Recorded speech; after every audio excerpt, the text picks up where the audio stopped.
Bonjour à tous, le Real Madrid s'est qualifié pour la demi-finale de la Copa del Rey et on va quand même revenir sur ce match parce que voilà, on s'était dit peut-être que avec 2-0 on allait pouvoir dérouler et se qualifier facilement, mais du coup on a dû être sauvé par un petit joueur très talentueux, Gonzalo Garcia, que je remercie énormément et qui nous a vraiment évité une prolongation. Et surtout qu'on sait voilà, qu'on avait besoin aussi de repos. On ne s'est pas qualifié directement pour la Ligue des Champions. On va faire des barrages, donc on s'est rajouté 2 matchs. Et là, c'était vraiment pas... voilà, on voulait pas vraiment une prolongation, surtout pour mieux se préparer au match, au derby qui arrive contre l'Atlético Madrid. Juste, je fais un petit point puisqu'on va aussi parler de Marcelo qui a dit, enfin qui prend sa retraite footballistique. Donc, le Real est qualifié, l'Atlético est qualifié. Au moment où je tourne cette vidéo, il y aura les matchs entre la Real Sociedad et Osasuna. Et ensuite, il y aura Valence-Barcelone. Donc, on en saura un peu plus après les matchs qui auront lieu pour savoir qui seront nos potentiels adversaires. À savoir que le tirage au sort aura lieu mercredi 12 à 13h heure européenne. Et à savoir qu'à partir des demi-finales, ça sera des matchs aller-retour, pas comme les derniers matchs là qu'on a eu contre Leganés ou contre le Deportivo Minera où c'était un match unique. Donc, il y a pas mal de choses à dire. On va parler de Marcelo, on va revenir un peu sur la compo qu'a fait Carlo Ancelotti, ceux qui ont bien joué, ceux qui ont moins bien joué. Donc, voilà, petit aparté, on va parler quand même de Marcelo, parce qu'il figure quand même parmi une des légendes du Real Madrid, une des légendes qu'on a vues et avec qui voilà, on a pu vibrer ensemble et qui nous a apporté tellement de joie, parce que c'est pour moi l'un ou voire le meilleur arrière-gauche, surtout quand... C'est bizarre de se dire ça, parce que quand on voit vraiment qu'actuellement au Real Madrid, là où on a des lacunes, c'est vraiment à ses postes derrière, puisqu'on n'a pas eu la relève de Marcelo. Ok, Marcelo, il avait ce côté très offensif, parce qu'il y a vraiment, il y a des stats très intéressantes, puisque là, il a 36 ans, donc il s'est retiré, il a pris sa retraite. Il a joué 721 matchs pour 58 buts marqués. Donc, latéral très offensif, ce qui était plutôt rare à l'époque, parce qu'on avait plutôt des latérales, on va dire, assez défensifs, puisque à la base, un latéral, un arrière, il était là surtout pour défendre, pour bloquer un peu ce côté gauche sur les ailiers qui était plutôt, on va dire, assez rapide.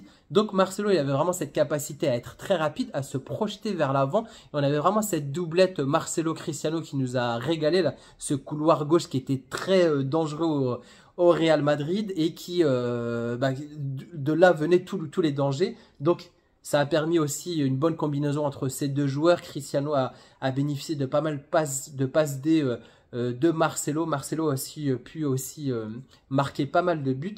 Il a fait 117 passes décisives en tout. Il a gagné 31 trophées. Dans les 31 trophées, on va dire global, que ce soit avec le Real Madrid et le Brésil, il a déjà gagné 5 Ligues des Champions, 6 Ligas, 4 Mondiales des clubs, 3 Super Coupes d'Europe, 2 Copa del Rey, 5 Super Coupes d'Espagne, 2 trophées en Jeux Olympiques avec le Brésil, ça je les avais oubliés, une Coupe des Confédérations. Donc il a eu pas mal d'hommages de joueurs qui l'ont fréquenté. Rodrigo qui a dit: Marcelo, quelle belle carrière frère, je serai toujours très reconnaissant d'avoir joué avec toi, merci pour chaque moment ensemble.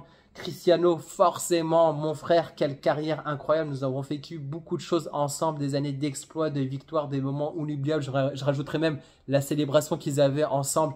Franchement, c'était très très enrichissant de pouvoir vivre ces moments-là. Et Florentino Pérez aussi lui a rendu un hommage en lui disant que c'est l'un des plus grands latéraux gauche de l'histoire du Real Madrid. Mais c'est vraiment là où je me dis quand même que le Real Madrid a loupé un peu le coche de parce que pour moi, il y avait ce joueur-là qui aurait pu être un peu cette relève de Marcelo, c'était Théo Hernandez, qui, je pense qu'il est peut-être arrivé trop tôt au Real Madrid et il avait besoin de se développer. Et là, on voit le joueur qu'il est actuellement au Milan, voilà, et même en équipe de France, un joueur qui devient quand même une référence à ce poste-là. Capitaine, il me semble, au Milan AC. Et de l'autre côté, on avait pareil, on avait Hakimi aussi qui était venu très jeune, enfin qui venait de la Castilla, mais qui a commencé très jeune en équipe première du Real Madrid. Et là, voilà, c'est vraiment les deux références qui sont passées au Real Madrid il n'y a pas si longtemps que ça. Et je me dis que voilà, si on avait pu quand même les garder, leur amener, on va dire, un peu plus de temps de jeu qu'ils demandaient. Après, voilà, c'est un peu donnant-donnant des deux côtés. Et que, c'était sûr qu'au bout d'un moment, des joueurs de leur carrure ont besoin de jeu, ont besoin d'évoluer. Voilà, ils ont fait leur chemin. Et voilà, c'est dommage parce que ils auraient fait du bien s'ils étaient encore actuellement au Real Madrid.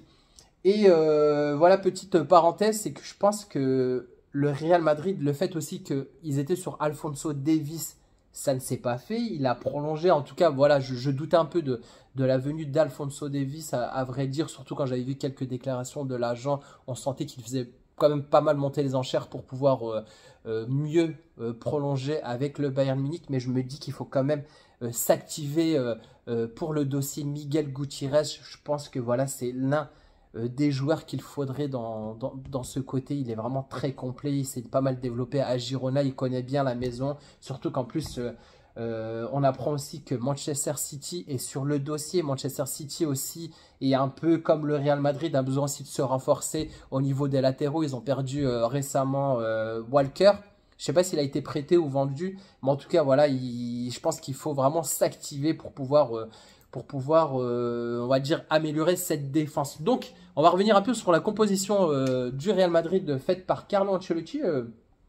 Compo assez surprenante et en même temps, il n'avait pas aussi beaucoup de choix, mais surprenant par rapport à quelques choix qui sont assez forts. Le fait d'avoir mis Valverde arrière droit, bon, après il s'est expliqué en conférence de presse, je l'ai noté, il a dit Lucas Vazquez a eu un problème et il n'a pas pu jouer et je ne sais pas où va jouer Federico Valverde. Donc moi je pensais vraiment qu'il voulait un peu, on va dire, mettre en place Federico Valverde, puisque pour moi Federico Valverde est vraiment actuellement le meilleur joueur à ce poste-là en tant qu'arrière droit au Real Madrid. On a vu qu'il arrivait à bien se projeter aussi en avant. Il était, des fois, on aurait dit qu'il était quasiment soutien d'attaquant. Et voilà, je pensais qu'il voulait le mettre un peu en place pour prévoir les prochaines rencontres contre l'Atlético Madrid et contre City. En tout cas, pour moi, Federico Valverde, on peut se permettre de le mettre arrière droit, surtout qu'il a cette tendance à pouvoir bien monter et à amener, on va dire, de l'appui au niveau des milieux et au niveau aussi des attaquants. Pour moi, il faudrait le conserver parce que Lucas Vazquez, il n'est pas bon. Tu peux le mettre en championnat contre des petits clubs, mais tu ne le mets pas face à l'Atlético ou face à City. Donc pour moi, voilà, Federico Valverde devrait rester arrière droit. Ensuite, en charnière centrale, il a mis Jacobo Asensio. Moi, je pensais qu'il allait mettre plutôt quelque chose d'assez connu, c'est-à-dire Tchouaméni et Asensio. Jacobo, malheureusement, il n'a pas tiré l'épingle du jeu, donc il n'a pas été bon, et je le trouvais un peu... je sais pas s'il était stressé ou pas, mais voilà, c'est pour ça que le foot, voilà, c'est pas mathématique. Parce que pas mal d'analystes footballistiques disaient que Jacobo Ramon était destiné à aller en équipe première. C'était, on va dire, c'était le meilleur joueur de la Castilla devant Asensio, devant d'autres joueurs. Actuellement, on voit que Asensio est plus à l'aise que Jacobo Ramon. Peut-être que Jacobo, il était hyper stressé, il n'était pas à l'aise. Et c'est là où on montre que c'est pas que tes qualités physiques ou footballistiques qui vont compter.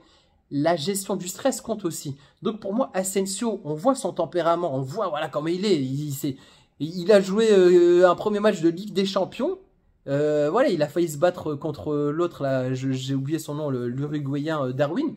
Donc ça montre voilà, qu'il a du caractère et le Real a besoin de ça, a besoin de caractère. Jacobo Ramon ne peut pas arriver comme ça. D'ailleurs, voilà, il provoque le penalty. Il était pas là, il était pas là. Mais bon, c'est pas pour autant qu'il faut l'enterrer. Je pense qu'il a besoin aussi de rejouer. Il faudra qu'il joue des matchs sans enjeu où il aura un peu moins de pression. Et pourquoi pas avoir une alternative en défense, puisque voilà, on a plus personne. Voilà, Militao s'est blessé.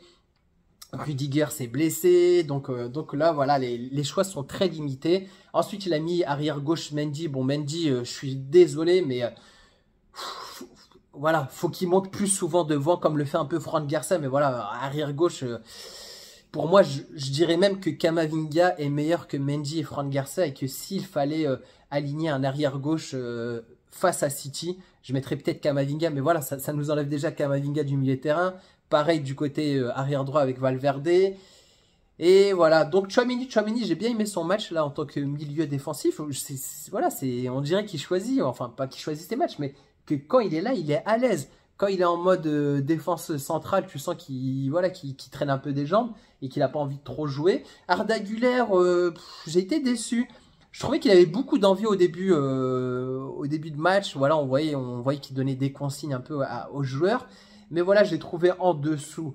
Après, bon, mention spéciale pour Modric qui a vraiment fait du bien dans ce milieu de terrain. Buteur.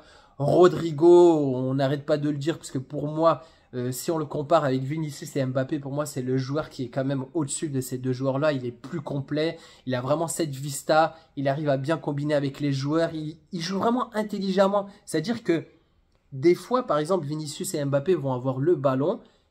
Et ils vont pas trop réfléchir. Ils vont essayer d'aller dribbler, aller faire des... Voilà. Essayer de dribbler pour pouvoir aller marquer. Alors que Rodrigo, il va plutôt analyser. Est-ce qu'il y a moyen de dribbler? Est-ce qu'il n'y a pas meilleur comme solution? Est-ce que je peux combiner avec un joueur ou pas? Surtout qu'en plus, voilà, il était accompagné de Hendrik et Brahim.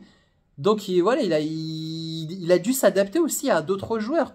Donc il n'avait pas Mbappé, il n'avait pas Jude Bellingham, etc. Donc franchement, Rodrigo, très très très bon depuis le début du championnat. Il est vraiment au top niveau.